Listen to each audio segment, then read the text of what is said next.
Oh, mais qu'est-ce que tu manges? De la spiruline. Apparemment, c'est bon pour le corps. Je crois que c'est une algue. Et non, c'est une cyanobactérie, c'est totalement différent. Mais est-ce que vous saviez que ça permet la vie aquatique? Ah Non. bon? Bah venez, je vais vous le prouver en faisant une expérience.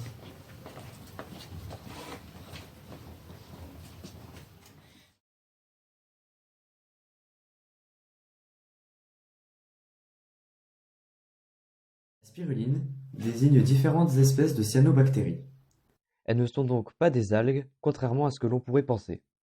Ces micro-organismes sont bleus ou verts et sont connus pour leurs bienfaits pharmaceutiques, mais seulement une petite partie du groupe des spirulines est comestible et bonne pour la santé. En effet, dans un sachet comme ça, c'est comestible et même bon pour le corps. En revanche, sur un rocher comme celui-ci, je vous déconseille de le consommer. Enfin, les cyanobactéries ont la particularité de faire de la photosynthèse.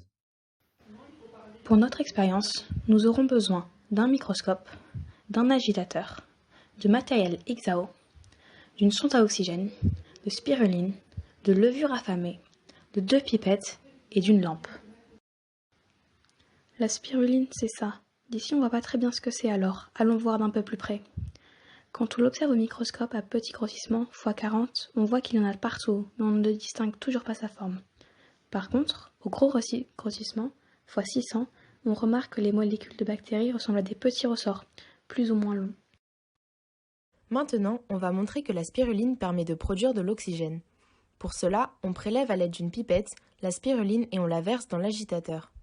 On place la sonde à oxygène dans l'agitateur et on commence l'enregistrement. Au bout de 3 minutes, on allume la lampe pour permettre la photosynthèse. Voici ce que l'on a obtenu lors de notre première expérience. En effet, les résultats ont été faussés. On pense que c'est dû à l'accumulation de la spiruline dans la sonde à oxygène. Mais on n'a pas abandonné. Nous avons refait l'expérience et voici ce que l'on a obtenu. Lorsque l'on allume la lumière à 3 minutes, on observe une augmentation de dioxygène. En effet, le taux de dioxygène passe de 7,5 mg par litre à 3 minutes à 12 mg par litre au bout de 20 minutes. On peut donc en conclure que la spiruline, grâce à la photosynthèse, permet la création de dioxygène. Suite à cela, on remplace la spiruline dans l'agitateur avec des levures affamées. On replace la sonde à oxygène et on démarre l'enregistrement. Après 20 minutes, on obtient une courbe comme celle-ci. La quantité de dioxygène a grandement diminué. Les résultats montrent un passage d'environ 6 mg par litre à 2 mg par litre à la fin du temps imparti, soit une baisse de 4 mg par litre. On remarque aussi que cette fois, la lampe n'a pas eu d'effet sur les résultats. On peut en déduire que les levures vivent grâce à la respiration et ont besoin de dioxygène pour survivre. On effectue maintenant notre dernier enregistrement. Comme on le voit sur la vidéo, on prélève une même quantité de spiruline et de levure qu'on mélange au préalable. On les verse dans l'agitateur et on recommence l'expérience.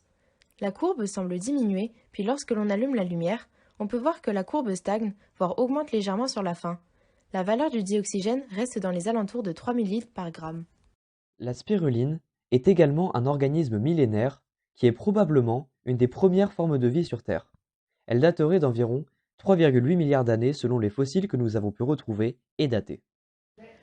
On peut voir, d'après nos courbes, que lorsque nous avons mis la spiruline à la lumière, elle a produit de l'O2, et inversement, les levures ont produit du CO2. Ainsi, nous pouvons confirmer notre théorie, car la spiruline a produit de l'O2 et les levures ont pris autant d'oxygène environ que ce que la spiruline a produit. Elle peut donc permettre la survie de petits organismes. On peut donc en déduire, puisqu'elle était un des premiers organismes présents sur Terre, qu'elle a pu produire une grande quantité d'oxygène au fil du temps, ce qui a permis à des bactéries ou autres unicellulaires de se développer et au fur et à mesure d'arriver jusqu'à des êtres plus développés.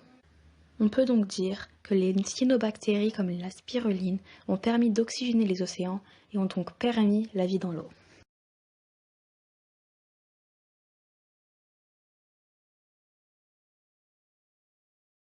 Nous voulons également souligner le fait que nous n'avons pas perdu l'agitateur, malgré les nombreuses expériences que nous avons faites.